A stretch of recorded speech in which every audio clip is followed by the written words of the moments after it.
गोविंद नाम संकीर्तनम गोविंद गोविंद जय जानकी कांत स्मरणम जय जय राम राम गोपिका जीवन स्मरणम गोविंद जय सद्गुरु महाराज की समस्त भागवतल को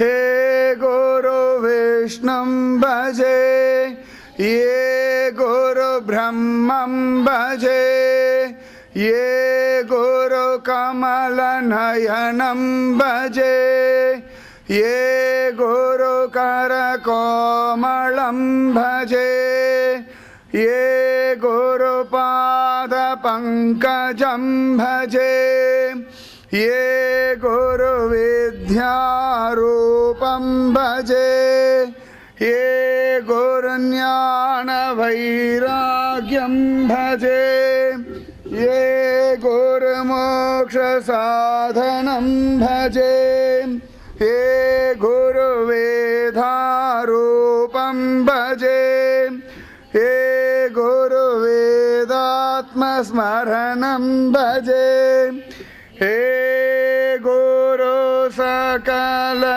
सौभाग्यं भजे उन्दिपूत उत्तमने वाळि उयर्वेदनायगणे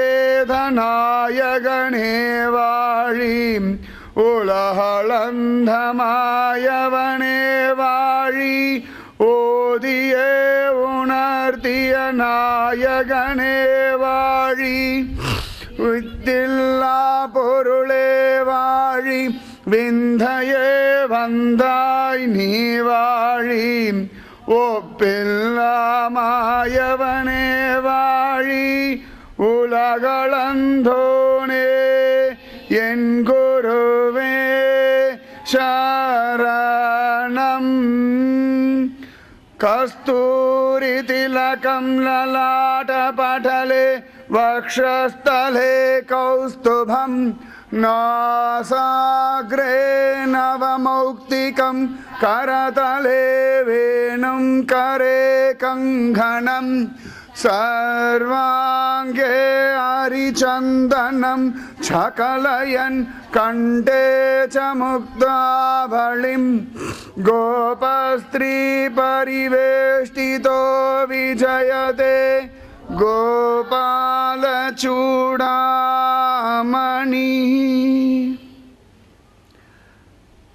ஆழிமழை கண்ணா ஒன்றினி கைகரவேல் ஆழியுள் பொக்கு முகந்து கொடு ஆர்த்தேரி ஊழி முதல்வன் உருவம் போல் மெய்கருத்து பாழியம் தோளுடை பற்பனாபன் கையில் ஆழி போல் மின்னி வலம்புரி போல் நின்றதிர்ந்து தாழாதே சார்கம் உதைத்த சரமழை போல் வாழ உலகினில் பெய்திடாய் நாங்களும் மார்கழி நீராட மகிழ்ந்தேலோர் எம்பாவாய்.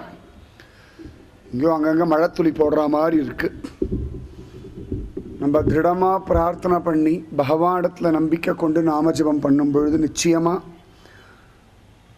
வாழ உலகினில் ஒரு மழை பெய்யும். அதுவும் நாளைக்கு ஸ்ரீ ஜெயந்தி கிருஷ்ண அவதார தினம். பகவானுடைய அவதார சமயத்திலேயே